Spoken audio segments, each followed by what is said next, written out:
안나 카라니나라는 법칙이 있습니다. 이 안나 카라니나라는 법칙은 톨스토이가 직접 만든 그런 명명된 법칙은 아닙니다. 톨스토이는 안나 카라니나라는 이 소설을 썼을 뿐입니다. 일찍이 1800년도대에 이 소설을 썼는데 후대에 지성인들이 많이 좋아하는 책의 저자 총균세를 저술한 제레미 다이아몬드라고 하는 분이 안나 카라니나라는 법칙으로 이 법칙을 호명했습니다. 무슨 이유에 의하여 그리 했느냐면 그 톨스토이가 안나 카라니나라는 소설을 통해서 이렇게 말한 겁니다. 사람이 행복해지려면 어느 한 가지만 충족이 된다고 행복이 되지를 않더라. 최소한 8가지 이상의 조건이 충족되어야 행복할 수 있는 거지. 돈만 많아진다고, 건강만 있다고, 지식만 있다고, 미모만 있다고 이렇게 해서 어느 한 가지 조건만 충족이 된다고 해서 사람이 나는 참 행복해 라고 말할 수 없더라 라는 것을 이 톨스토이가 그 장편 소설에서 내용을 다룹니다. 그걸 후대의 제레미 다이아몬드가 이거 틀림없는 말이다 그래가지고 안나 카라니나라는 법칙이라고 하는 이 호명을 붙였다는 겁니다. 오늘 저희는 하나님께서 잠언 16장 9절에서 걸음을 인도하신다고 그랬는데 우리를 어디로 인도하시기를 원하시는지 이 4가지를 생각해 보려고 합니다. 첫 번째로 하나님께서는 우리를 행복의 길로 인도하시기를 원하십니다. 저와 여러분들이 우리 자녀를 어느 길로 인도하기를 원하시겠습니까? 우리는 우리 자녀들을 돈만 많이 벌어라 그리로 인도하고 싶겠습니까? 다 무시하고 공부만 많이 해라 이쪽으로 인도를 하고 싶겠습니까? 공부고 뭐 돈이고 다 필요 없다 건강만 해라 그렇게 인도를 하겠습니까? 그럴 수 없단 말입니다. 우리 부모가 우리 자녀들에게 가장 원하는 길 한 가지만 인도하라고 한다면 우리도 역시 우리 자녀들을 행복의 길로 인도하고 싶어 할 것이란 말입니다. 하나님께서 오늘 본문 잠언 16장 9절 말씀에서 사람이 마음으로 여러 가지를 계획을 하지만 그 걸음을 인도하시는 분은 하나님이신데 그 인도의 첫 번째가 우리가 행복해지기를 원한다는 겁니다. 너무나도 많은 사람들이 예수님 믿으면 행복하고는 좀 거리가 멀 것 같아. 마치 청교도처럼 모든 세상 욕망 다 끊고 행복과는 전혀 거리가 없는 삶을 살아야 되고 수도사처럼 배낭 하나 메고 터벅터벅 걸어서 날마다 고생해가면서 십자가를 지고 그렇게 살아가야만 한다고 생각을 하는 경향이 있습니다. 그러나 그것은 성경 어디에도 없는 내용입니다. 그건 하나의 신앙생활을 하면서 부수적으로 우리가 선택해야 될 일이고 전체적으로 나의 인생 전체를 이끌고 가는 방향인 거지. 성경에서 행복하지 말라고 말한 구절은 단 한 구절도 없단 말입니다. 그런데 성경은 전반적으로 행복해라 라고 말씀하고 있단 말입니다. 예레미야 29장 11절 말씀 보면 너희를 향한 나의 생각은 내가 너희들에게 희망을 주는 것이다 라고 말씀하셨습니다. 시편 16편 11절에서는 주의 앞에는 충만한 기쁨과 영원한 즐거움이 있다. 그리고 신명기 12장 7절에서는 너희와 너희 가족이 즐거워하라 라고 말씀했단 말입니다. 그러니까 성경의 전반적인 내용이 우리 예수님 믿는 사람들이 행복하고 즐거워하고 기뻐하는 것인데, 언젠가부터 우리 예수님 믿는 사람들이 행복하고는 전혀 상관이 없는 그런 고진감래적인 이 신앙생활을 하고 있단 말입니다. 그러나 그것은 올바르지 않다는 겁니다. 여러분, OEDC는 옛날에는 34개국으로 시작을 했습니다만 지금은 이 38개국이 됐습니다. 이 OEDC 선진국 국가 38개국에서 호주라는 나라가 연속 행복 1위, 행복순위, 행복지수 1위를 연속 3년을 했던 적이 있었습니다. 어떻게 이 나라가 OEDC 38개국 중에서 행복지수 1위가 되는 연속 3위의 쾌거를 이루었느냐? 호주 이 ABC TV에서 이 프로젝트를 만들었습니다. 어떻게 하면은 우리나라가 다른 나라보다 훨씬 더 행복해질 수가 있겠느냐? 그래가지고 모든 정보를 다 동원해가지고 이 방송국에서 나서서 실제로 조사, 연구, 실천을 해봤단 말입니다. 그 결과로, 노력한 결과로 호주가 선진국 38개국 중에서 연속 3위 행복순위 1위를 달성했던 적이 있었단 말입니다. 물론 작년에는 2025년 전 세계 중에서 이 OECD 행복순위 1위는 핀란드가 꼽혔습니다. 그리고 우리나라는 58위였었습니다.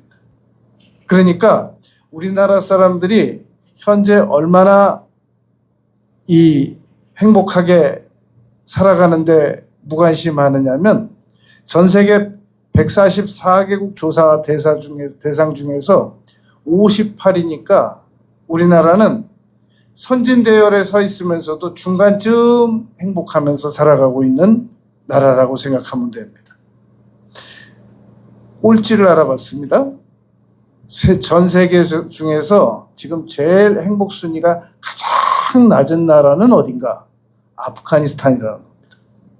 북한은 이 조사 대상에 포함되어 있지 않았기 때문에 통계엔 나와지지 않았습니다만 행복 문제가 여러분 그러하단 말입니다.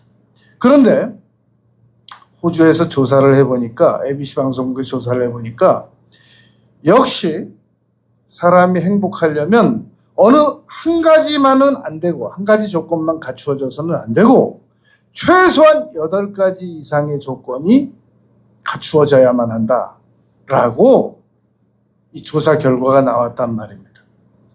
그래서 내가 이대로 살아서는 안 되겠다. 내가 지금보다 더 행복해져야 되겠다. 링컨은 그런 말을 일찍이 한 적이 있었습니다. 사람은 자기가 행복해지기로 결심한 만큼만 행복해질 수 있다. 그러니까 난 이대로 그냥 사는 거지. 밥만 먹고 사는 거지. 근근히 사는 거지. 더 이상의 문제만 나빠지지 않으면 되는 거지. 여기서 뭘 더 바라겠어. 무슨 행복을 더 바라겠어. 그럼 그냥 그렇게 사는 겁니다. 그런데 아니다. 나는 내 인생을 지금보다 더 행복하게 살아야지. 행복해도 좋고 안 해도 좋고 난 그럴 순 없다 라고 결심하고 행복해지기를 원하는 사람들은 적어도 몇 가지 이 지금보다 더 나은 노력을 해야 된다는 겁니다. 그러기 위해서 이 ABC 방송국에서 제일 먼저 조사해낸 것이 행복은 아무 노력도 없이 그냥 자연스럽게 다가와주는 일이 절대로 아니다라는 걸 제일 먼저 밝혀낸 겁니다. 행복은 분명한 성취를 통해서 다가오게 하는 거지. 행복이 그냥 자기 발로 찾아 들어오게 하기를 바라는 것은 평생 안 올 수 있다라는 겁니다. 이 가장 사람이 고귀한 것이 나에게 우연히 찾아 들어오게 하기를 기다리는 것만큼 어리석은 일은 없습니다. 여러분, 인생의 전체 목표 중에서 가장 귀한 목표가 행복이라면, 물론 우리 믿는 사람들에게는 절대 목표가 하나님을 경외하는 것이겠습니다만, 인생 보편적 목표 중에서 행복이 가장 최우선순위라면, 그 우선순위가 어느 날 우연히 자기 발로 걸어 들어오기를 바라고 기다리고 있다는 것처럼, 우연에 맡겨둔다는 것처럼 무책임한 일은 없다라는 겁니다. 그러므로 우리가 물이 필요하면 물이 우리 집으로 들어오도록 수도 배관을 노력하고, 수도가 안 되는 곳이 있으면 샘이라도 파고, 안 되면 물이라도 받고 길로라도 오고 그래야 되는 거지. 물이 어느 날 갑자기 우리 집으로 알아서 찾아 들어오기를 바라고 기다려서는 안 된다는 겁니다. 마찬가지로 행복이라고 하는 것도 어느 날 우리 집으로 알아서 찾아 들어오기를 바란다. 소 뒷걸음질 하다가 밟듯이, 봉사가 문고리 잡듯이 그런 식으로 기다려가지고는 안 된다는 겁니다. 분명히 행복이 우리 집으로 들어오도록, 진입하도록 노력을 해야 된다. 행위로 노력해야 된다. 이게 호주 ABC 방송국에서 찾아낸 첫 번째 이 방식이었습니다. 두 번째 이분들이 찾아낸 것은, 행복은 얻어지는 것도 쉽지만 어느 순간 잃어버릴 수도 있다라는 겁니다. 그러니까 오늘 내가 행복하다고 해서 계속 행복한 게 아니라 어느 순간 행복이 떠나갈 수도 있으니까 행복을 관리를 잘 해야 된다라는 것이 이분들이 ABC 방송국에서 밝혀낸 바였습니다. 세 번째로 이분들이 밝혀낸 바가, 행복은 일상에 좋은 습관들이 모여서 행복해지는 거지, 아무 좋은 습관도 없이 나에게 행복이 찾아 들어올 것이다, 그런 경우는 없다라는 겁니다. 이 전 세계적으로 해마다 행복에 대한 논문이 2,000편씩 쏟아져 나오고 있습니다. 그런데 주변에, 여러분들 주변에서 나는 행복하다라고 말하는 사람을 얼마나 많이 만나본 적이 있으십니까? 한 해 평균 전 세계에서 2,000편씩 논문이 나오는 그런 분야가 그렇게 많은 분야가 아닙니다.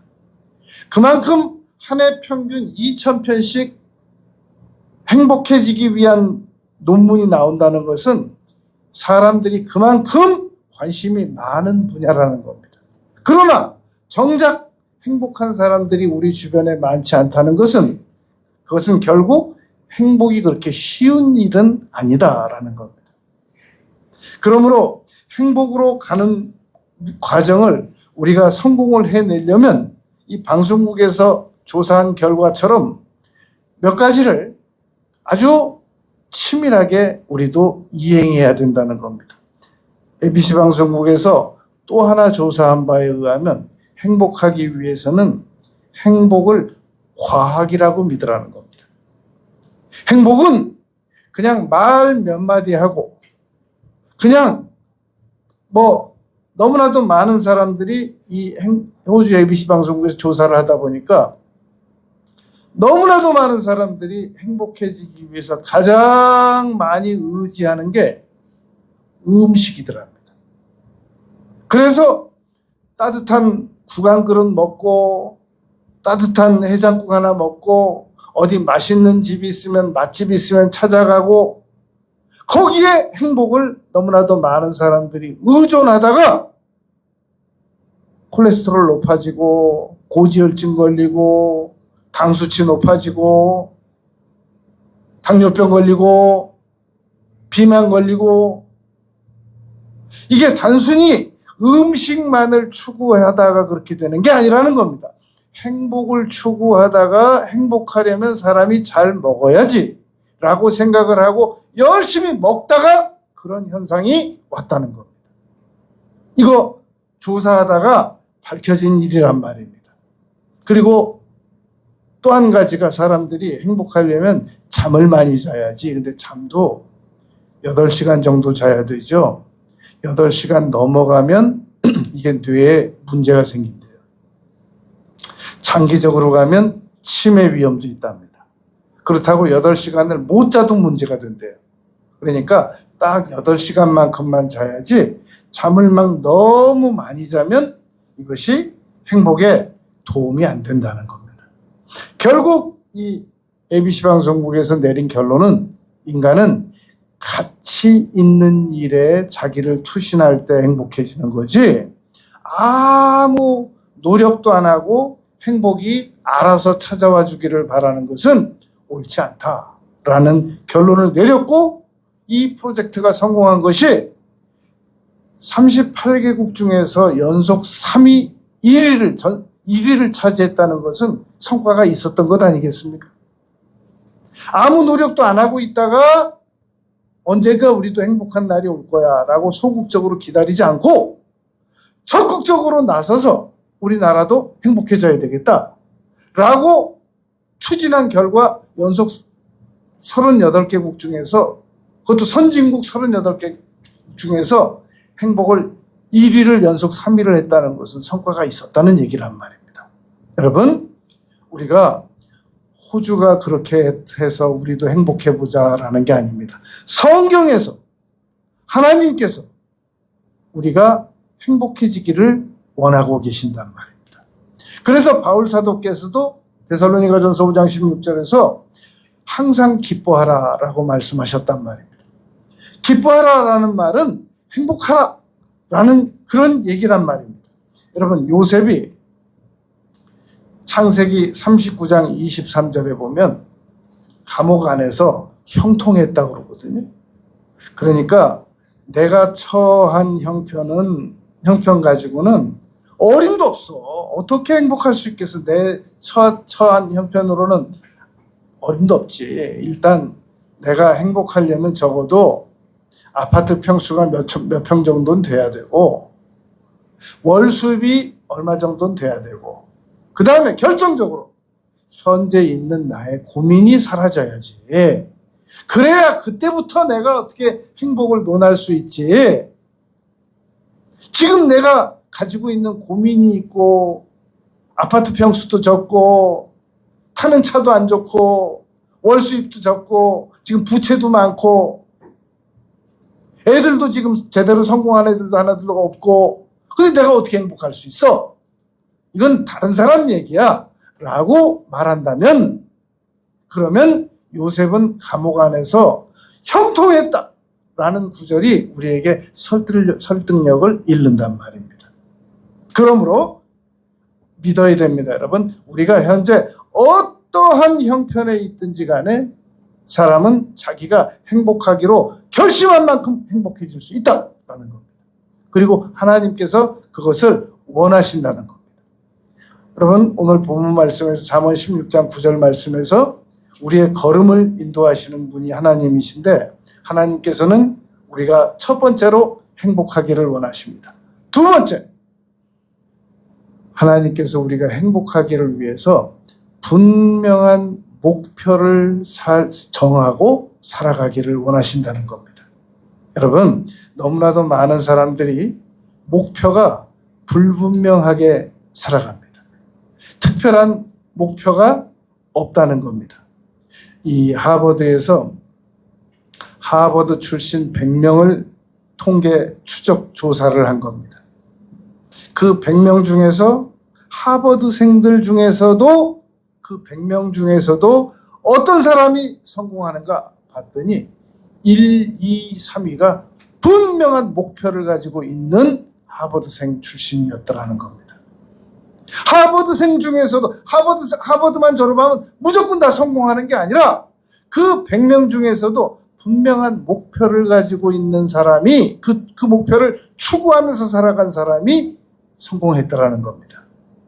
여러분 이 오래전에 미국의 최초 여성 하원 의원 한 명이 이 루스라는 사람이었습니다. 이 여성이 조그마한 그 소논문을 하나 작성한 게 있습니다. 그리고 존 F 케네디에게 아주 정면으로 권면을 했던 적이 있었습니다.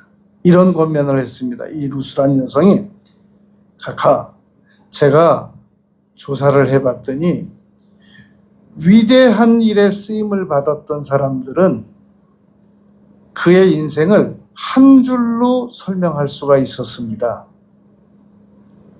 존 F 케네디가 잘 듣더랍니다. 이 여성 하원 의원이 했던 내용이 이겁니다. 링컨은 남북전쟁을 일으켜서 노예를 해방시켰습니다. 딱 그거 한 줄로 그분을 평가할 수 있었습니다. 루즈벨트는 경제공황에서 우리 미국을 건져낸 분입니다. 왜 이 루스란 여성이 존 F 케네디에게 이런 충고를 했느냐라고 평가가 나왔습니다. 너무 많은 분야에 존 F 케네디가 관심을 가지니까 이 여성이 아주 총명하게 권고를 했다는 겁니다. 여러분, 사람은 전도서에서 초상집 가기를 즐겨하라, 잔치집보다 초상집 가기를 즐겨하라 라고 말했단 말입니다. 내가 죽거든 사람들이 나를 무엇이라고 평가해 주기를 원하느냐, 이걸 한 줄로 정리하고 그리로 올인하면서 살아가는 것이 현명한 사람이라는 겁니다. 여러분, 어느 장례식장에서 고인께서는 21가지 일을 다방면으로 추진하다가 소천하셨습니다. 그리고 1부터 20일까지 읽어주면 그거 들을 사람이 누가 있겠습니까? 어떤 한 가지를 노력하다가 고인께서는 열심히 살다가 가셨다 라고 말해야 된단 말입니다. 그러면 그게 뭐냐는 겁니다. 잠언 29장 18절에 보면 이 분명한 목표가 없이 살아가는 사람들은 이 방향이 정확하지 못해서 오히려 방자하게까지 행한다라고 말씀했습니다. 그러니까 여러분, 세상에 해야 될 일은 너무 많습니다. 근데 그 세상 일을 나 혼자 다 할 수는 없잖아요. 나눠서 해야 된단 말입니다. 그렇다면 나는 어떤 일에 주력하겠느냐라는 겁니다. 빌립보서 2장 13절 말씀에 의하면 자기의 깊으신 뜻을 위해서 너희로 마음의 소원을 두고 행하게 하신다라고 말씀했단 말입니다. 문제는 이 소원이 아침에는 이거 같고 저녁에는 또 다른 것 같고 저녁엔 또 이거 같고 아침엔 또 다른 것 같고 그렇단 말입니다. 그래서 소원을 우리가 확정지을 때는 마음의 확신과 평안함과 하나님의 뜻을 가지고 확정을 져야 되는데, 예수님께서 그랬거든요. 아버지께서 내게 하라고 하신 일을 나는 이루고 간다 라고 말했단 말입니다. 여러분, 너무나도 많은 사람들이 60, 70의 존경을 받습니다. 그러다가 80 되기 전에 그동안 벌어놓은 명예를 다 잃어버리는 사람들이 각 분야에서 계속 쏟아지고 있습니다. 그러니까 히브리서에서도 너희를 인도하는 자들의 종말을 유의하여 보라 라고 말했단 말입니다. 여러분, 나는 그래도 내가 지금 70살까지 넘었는데 지금까지는 내가 안전해. 남은 생애를 조심해야 됩니다. 마지막에 평생 벌어놓은 명예가, 명성이 원수라고 그러잖아요. 다 까먹고 어떻게 저런 분이 저럴 수가 있을까? 지난 주간에 여러분, 그동안 명성을 많이 얻었던 70 넘으신 어떤 분이, 어느 분야라고는 말 안 하겠어요, 완전히 다 그동안 벌어놓은 명예를 까먹는 그런 일이 발생된 일이 있었습니다. 댓글에 이런 댓글이 붙었습니다. 저분 책 40권이나 사뒀는데 이제 저 책을 어디다 쓰냐? 여러분, 끔찍하지 않습니까? 명성이 있어서 40권의 그분의 책을 40권이나 샀는데 이제 그 책 어디다 쓰냐 이거? 라고 하는 댓글이 생겼단 말입니다. 여러분, 우리가 행복하기 위해서 하나님께서는 우리를 행복의 길로 인도하시는데 우리를 행복하기 위해서 분명한 목표를 가지고 남은 생애를 살아가기를 원하십니다. 그래서 제가 지난주에 생각해 봤어요. 예수님께서는 끝마무리를 어떻게 지으셨나? 십자가 위에서 다 이루었다 라고 끝내셨더라고요. 다 죽고 가시고 이 테레사 수녀가 세상을 떠났을 때 이 카메라에 잡혔는데 한 사내가 벽을 쓰다듬으면서 울고 있더라고요. 인터뷰를 했어요. 당신 왜 웁니까? 기자가 인터뷰를 했는데 왜 웁니까? 그랬더니 테레사 수녀가 위에 겉옷 하나 벽에다 걸어놓은 걸 가르치면서 저거 하나 남기고 갔다고. 우는 거예요. 여러분, 테레사 수녀가 아시는 대로 노벨상 받았잖아요. 그거 팔아가지고 가난한 사람들 먹고 입고 재운데 썼단 말이죠. 인도에서 국장 치러줬잖아요. 그런데 제가 그 국장 치러주는 거 보고 충격을 받은 게 아니라 한 사내가 막 그 중년 사내가 우는데 왜 우냐고 물어봤더니 테레사 수녀가 저기 저 벽에 걸린 겉옷 그거 하나 남기고 갔다고 얼굴을 잡고 울고 있더란 말입니다. 그 장면이 잊혀지지가 않아요. 근데 예수님께서는 여러분 옷 하나도 걸어놓고 가지 않으시고 십자가에서 옷 다 벗겨져 가지고 다 이루었다 라고 말씀하고 가셨단 말입니다. 여러분, 우리가 행복을 얻기 위해서 무엇을 추구해야 되겠습니까? 지금 여러분들 머릿속에는 어떤 것이 가득 차 있습니까? 어떻게 하면 자신이 지금보다 더 행복해질 수 있다고 믿고 있습니까?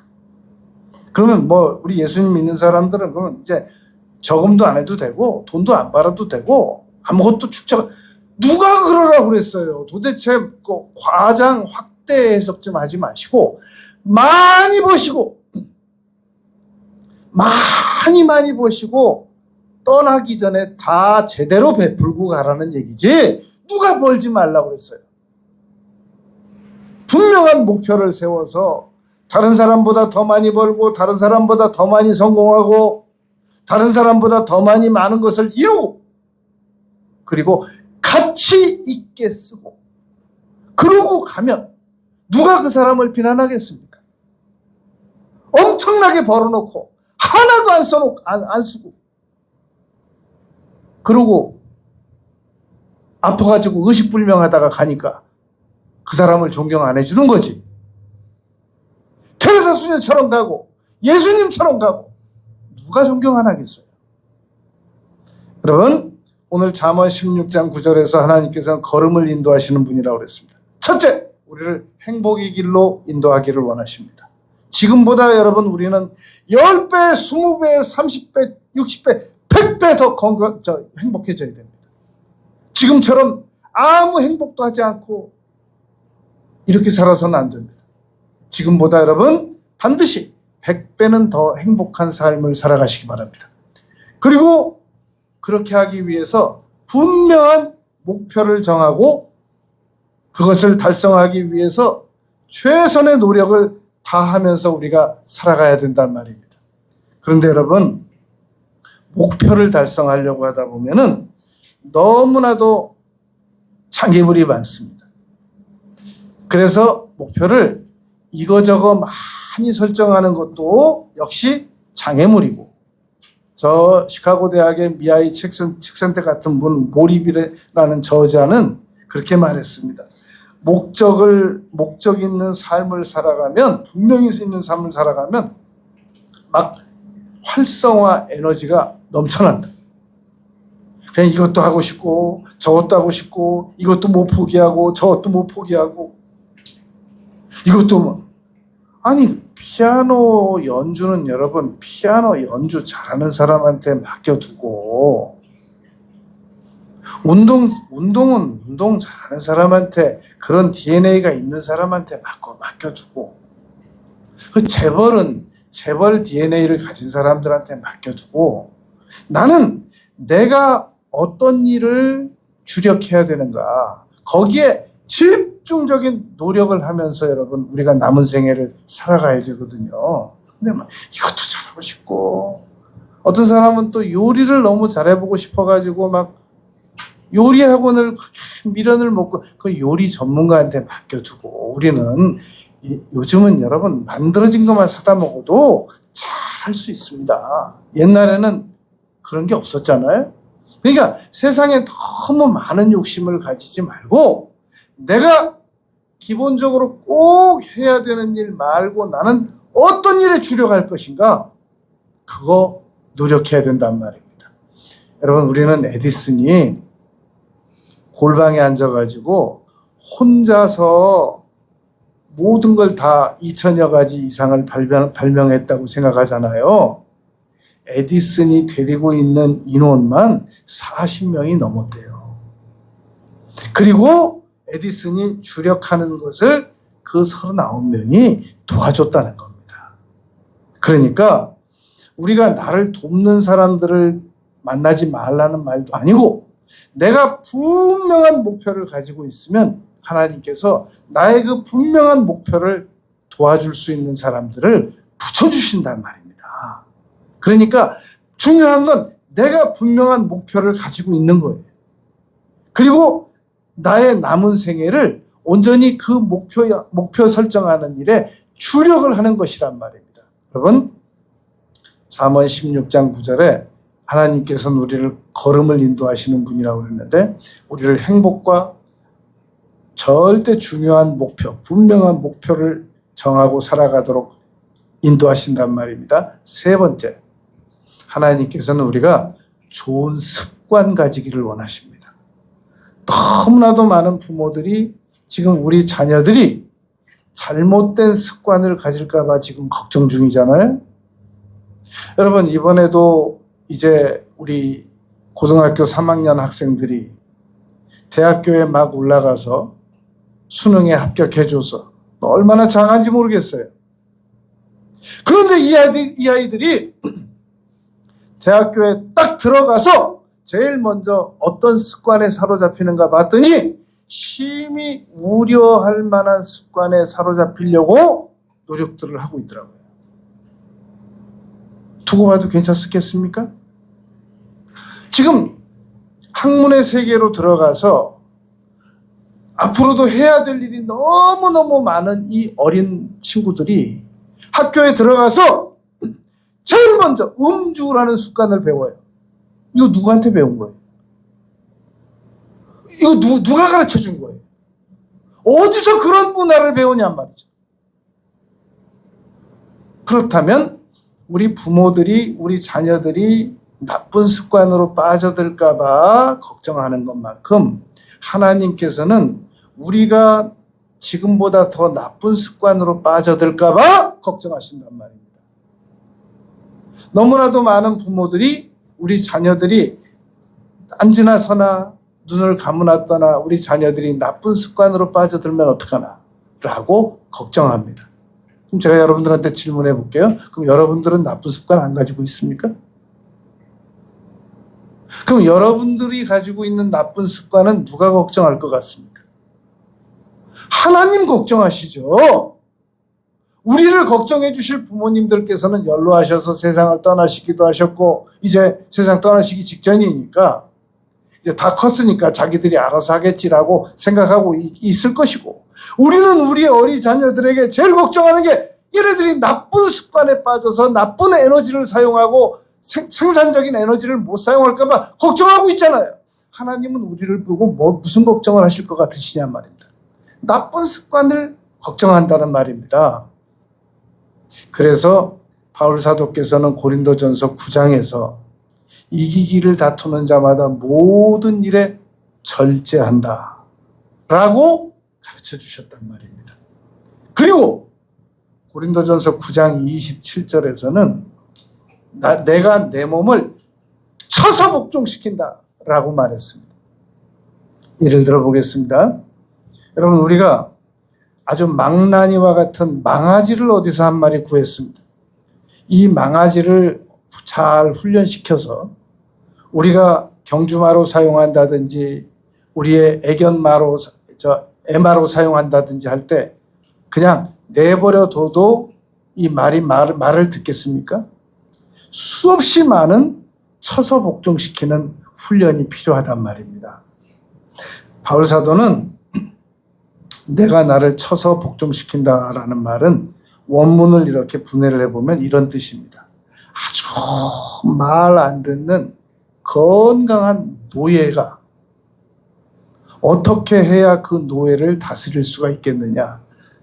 계속 채찍으로 때리고 잘못할 때마다 매를 때려서 결국은 굴복할 때까지 그 노예를 혹독하게 다스려야만 그 노예가 자기 말을 들어줄 것이다 라는 의미를 가지고 자기가 자기 자신을 그렇게 쳐서 복종시켜야만 된다. 그래야만 절제가 가능하고 그래야만 향방 없이 달리지 않는다라고 고린도전서 9장 25절부터 27절까지 말씀했단 말입니다. 여러분, 고린도 교회는 그 아테네 처음에 올림픽 발상지와 거의 얼마 떨어지지 않은 38km밖에 안 떨어진 그런 위치였습니다. 그래서 고린도 사람들에게 운동 경기로 비유해가지고 무슨 말을 하면 금방 알아듣거든요. 그래서 고린도 전서 9장에서 우리는 앞으로 향방 없이 이리 뛰었다 저리 뛰었다 그렇게 살아가서도 안 되지만 특별히 똑바른 목표를 보고 계속 달려가려면 무엇보다도 우리 자신을 쳐서 복종시키는 삶을 살아야 된다라고 고린도 교인들을 가르치셨던 겁니다. 여러분, 잠언 16장 9절에서는 사람의 걸음을 인도하시는 분은 하나님이라고 그랬습니다. 그 하나님께서 우리를 행복의 길로 이끄시고 분명한 목표 있는 삶의 길로 이끄시고 좋은 습관의 길로 이끌기를 원하십니다. 끝으로 하나님께서는 오늘 잠언 16장 1절 말씀에 보면 경영이라는 단어를 우리가 주목해 봐야 됩니다. 마음의 경영은 우리 마음에 경영이 있단 말입니다. 그런데 우리 마음에 여러 생각이 들어있는 것처럼 마음에 여러 경영이 우리 안에 들어있습니다. 그러니까 하나님께서는 우리가 경영을 잘하기를 원하신단 말입니다. 창세기 4장 7절에서 죄의 소원은 너에게 있으나 너는 죄를 다스릴지니라 라고 말씀하셨단 말입니다. 창세기 1장 26절에 보면 우리가 우리의 형상을 따라서 사람을 만들어서 다스리게 하자라고 말씀하셨습니다. 여러분, 우리는 우리의 남은 인생을 아무렇게나 살아가지 아니하고 다스리면서 살아가야 됩니다. 그 다스린다는 말을 잠언 기자는 잠언 16장 1절에서 경영이라는 단어를 사용했단 말입니다. 그러면 여러분, 우리는 어떤 경영을 해나가야 될 것인가? 남은 생애 동안 여러분, 우리는 마음의 경영이라고 지금 잠언 16장 1절에서 말씀했는데 우리는 여러분 재정도 경영해야 됩니다. 우리가 돈이라는 게 무한정이 있지 않지 않습니까? 그러니까 있는 범위 내에서 그걸 가지고 잘 분배해서 사야지. 내가 여러분 돈이 작은 사람이 어떻게 재벌 씀씀이에 맞춰서 쓰겠습니까? 자꾸 씀씀이를 더 크게 늘려가면서 내가 나의 형편에서는 구입하지 말아야 될 것을 구입하면서 돈이 부족하대요. 아니, 당연히 부족하죠. 내가 가지고 있는 돈보다 더 많은 지출을 해서 물건을 사면 당연히 부족하죠. 그러니까 내가 아무리 가지고 싶어도 저것은 수입이 많은 사람만 구입할 수 있는 물건이지 우리 집에서는 구입할 형편이 안 돼. 그러면 여러분 가차없이 중고를 사서 쓰세요. 나는 중고는 싫어요. 여러분 워렌 버핏이 새 자동차 산 적이 없었대요. 빌 게이츠에게 한 해 몇 조 원씩, 몇 백억씩, 몇 천억씩 기부하는 워렌 버핏이 자동차가 한 번 새 차였다가도 한 번만 팔면 가격이 감가상각비에 의하여 절반으로 떨어지기 때문에 한 번도 새 차를 사본 적이 없대요. 물론 나는 내 수입 범위 내에서 나는 중고는 싫습니다. 새 거 사세요. 그러나 과잉 지출은 해서는 안 된단 말입니다. 재정 관리라고 그래요. 이걸 보고. 재정 경영이라고 그래요. 마음의 경영 안에 우리가 경영해야 될 것들이 많은데, 피터 드러커는 여러분 그의 인생에 있어서 40권 이상의 책을 썼습니다. 그리고 어느 사람이 물어봤단 말입니다. 교수님께서 가장 지금까지 쓰신 책 중에서 가장 추천하실 만한 책이 어떤 책이신가요? 요 다음번에 나올 책입니다. 93세 때 질문받고 답한 내용이에요. 그리고 그 피터 드러커께서, 교수께서 마지막으로 쓴 책이 시간 경영이라는 책입니다. 여러분, 우리가 이제 막 세상에 태어난 사람은 나의 남은 생애가 80년, 90년, 100년 남아있기 때문에 그 100년을 가지고 나눠서 경영하면 될 겁니다. 그러나 지금 70살인 사람이 나의 남은 생애가 50년이라고 잡는 건 그건 너무 무모하잖아요. 그러니까 내 나이가 70살이고 내 나이가 50살이면 나의 남은 살아갈 연수를 추정해서 그걸 가지고 잘 균등하게 나눠가지고 시간 경영을 해야 된단 말입니다. 여러분, 하루가 24시간이잖아요. 잠도 안 자고 밥도 안 먹고, 그리고 그 시간 다 사용해서 놀러 다니고, 그 시간 다 사용해서 도박하고, 그건 안 되죠. 그거는 시간 경영을 잘못하는 거란 말입니다. 건강 경영이라는 것도 있습니다. 여러분, 100m를 11초에 뛸 수 있는 건강도 있고, 그리고 나의 건강으로는 그런 것이 무리다 라고 생각되는 그런 건강도 잘 경영을 해야 된단 말입니다. 내 몸을 가지고 함부로 혹사시키거나 그거는 경영을 잘못하는 겁니다. 은사 경영이라고 그래요. 재능 경영. 내게 있지도 않은 은사의 일을 하려고 그래요. 그건 내 은사가 아닌데, 내 파트가 아닌데 잘 할 수도 없어요. 그걸 왜 넘보느냐 말입니다. 그거는 그쪽 은사를 받은 사람에게 맡겨둘 일인 거죠. 여러분, 노래 잘하는 사람들 많습니다. 노래 잘하는 사람들 거 즐겁게 듣는 게 우리가 해야 될 일이지, 그거 노래 잘하는 사람 절반도 못 따라가면서 노래 학원 다녀가지고 그걸 어떻게 해보겠다고 하는 건 그건 너무 무리란 말이죠. 그거는 재능 경영을 잘못하는 겁니다. 여러분, 오늘 4절 말씀에는, 잠언 16장 4절 말씀에는 악인 경영이라는 말이 가능합니다. 세상에는 악한 사람들이 많이 있습니다. 그 악한 사람들을 내가 직접 다뤄보겠다, 그거는 큰 무리가 발생이 됩니다. 그러므로 절대로 내가 함부로 나서는 거 아닙니다. 악한 사람들에 대해서는 그 악한 사람들을 전문적으로 다루는 사람들이 있습니다. 그런데 악한 사람들을 가장 전문적으로 다루는 분이 누구냐면 하나님이시란 말입니다. 여호와께 맡기라. 악을 맡기라. 하나님께서 적절한 때에 반드시 처리해 주신단 말입니다. 여러분, 사람을 용서를 잘 못하는 사람들의 특징이 있습니다. 나는 성격이 문제인가? 난 너무 옹졸한가? 나는 왜 이렇게 용서가 안 되지? 그것도 일리가 있을 수 있습니다. 그런데 용서를 못하는 사람들의 가장 결정적인 특징은 하나님의 심판을 못 믿어요. 이 사람이 분명히 잘못한 것이라면 하나님께서 반드시 계산해 주십니다. 이게 믿어져야 되는데 이게 안 믿어지는 사람은 용서 못합니다. 근데 이게 믿어지는 사람은 로마서 12장 말씀처럼 딱 막히고 잊어버립니다. 반드시 심판해 주실 거다. 그러니까 언제든지 지금보다 내가 용서를 더 잘하는 사람이 되고 싶으면 하나님의 심판을 믿으면 됩니다. 이걸 여러분 용서 경영이라고 합니다.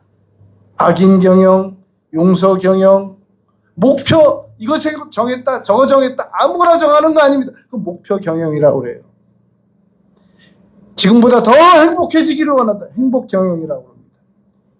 나는 인간관계가 지금보다 더 좋아지기를 원한다. 인간관계 경영입니다. 인간관계 경영 능력이 없는 사람들은 자꾸 인간관계가 날이 갈수록 안 좋아집니다. 인간관계 경영을 자꾸 배우면 지금보다 인간관계 경영이 더 좋아진단 말입니다. 여러분 워렌 버핏이 이런 얘기를 했습니다. 사람이 나이 70이 넘어가지고 자기를 좋아하는 사람들이 안 모이면 삶에 문제가 있는 거래요. 사람이 나이가 자꾸 먹어가면서 자기를 좋아해 주는 사람들이 자꾸 주변에 모이면 인생을 그럭저럭 잘 살고 있는 거래요. 인간관계 경영이란 말입니다. 여러분, 우리가 마음의 경영은 우리가 가지고 사람에게 있어도 우리가 다 각자 하더라도 말의 응답은 여호와께로부터 나오느니라 하나님의 도우심을 받아야 된단 말입니다. 여러분, 하나님의 바라심은 하나님의 간절한 바라심은 우리가 지금보다 행복해지는 겁니다. 그리고 우리가 불필요한 목표 정하지 않고 하나님께서 우리에게 간절하게 바라시는 목표 거기에만 주력할 길을 바라시는 겁니다. 그리고 불필요한 악습 끊고 절대 좋은 습관을 가지고 남은 생애를 살아가기를 원하시는 겁니다. 그리고 경영, 특별히 경영을 혼자만의 힘으로 하지 말고 하나님의 도우심을 받아서 잘 경영하면 오늘 본문 말씀처럼 잠언 16장 9절 말씀처럼 걸음을 인도하셔서 지금보다 우리를 훨씬 더 행복하고 목표 추구하고 좋은 습관 가지고 경영을 잘 해나가는 사람으로 이끌어 주시겠다는 겁니다. 남은 생에 하나님의 이끄시는 걸음대로 살아나가는 우리 모두가 되시길 바라겠습니다. 아버지 하나님, 저희들이 하나님께서 이끄시는 대로 살아가기를 원합니다. 저희들이 살아가기를 원한 대로 살아가지 아니하겠습니다. 하나님께서 이끄시는 놀라운 섭리의 길로 따라 나갈 때 놀라운 행복과 목표와 좋은 습관과 경영이 준비되고 기다려지고 있을 것을 믿습니다. 예수님 이름으로 기도드렸습니다. 아멘.